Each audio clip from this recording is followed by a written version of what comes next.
ഞങ്ങളെല്ലാവരും കൂടി കൊടുങ്ങല്ലൂർ അമ്പലത്തിൽ പോകാൻ റെഡിയായി നിൽക്കുകയാണ്. വേഷം കണ്ടപ്പോൾ തന്നെ ഏകദേശം മനസ്സിലായല്ലോ. ശബരിമലയ്ക്ക് പോകാനായിട്ട് മാല ഇടാനാണ് പോണത്. അപ്പോൾ ലച്ചും പൊന്നൊക്കെ ക്ലാസ് കഴിഞ്ഞ് വന്ന് വൈകുന്നേരമാണ് ഞങ്ങൾ പോകാനായിട്ട് പോണത്. ഹൈവേയിലോട്ട് വണ്ടി കയറിയപ്പോൾ തന്നെ നല്ല ബ്ലോക്കിൽ വിട്ടുട്ടാ. പിന്നെ ഭയങ്കര സ്ലോയിലാണ് പോയിരുന്നത്. ശിവാംശും ദേവാംശും പിന്നെ വണ്ടി കയറിയാൽ നല്ല ഹാപ്പിയാണ് കേട്ടോ. അവർക്ക് വീട്ടിൽ നിന്ന് എങ്ങോട്ടെങ്കിലൊക്കെ ഒന്ന് പോയാൽ മതി. ഞങ്ങളിതേ അമ്പലം എത്താറായിട്ടാ.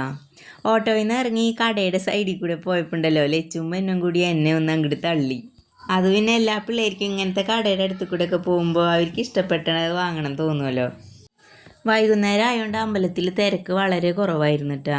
അതുകൊണ്ട് ഞങ്ങൾക്ക് വേഗം അകത്തേക്ക് കയറാനായിട്ട് പറ്റി.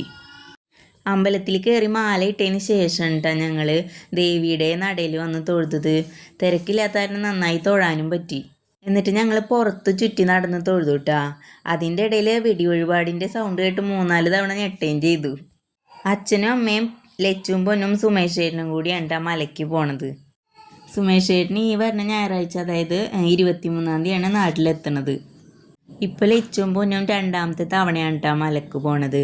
കഴിഞ്ഞ പ്രാവശ്യം തിരുവോണത്തിൻ്റെ ദിവസം രാവിലെയാണ് പോയത്. ഇപ്രാവശ്യം ഓണത്തിൻ്റെ അന്ന് വൈകിട്ട് കെട്ട് നിറച്ച് പോകാനാണ് തീരുമാനിച്ചേക്കണത്.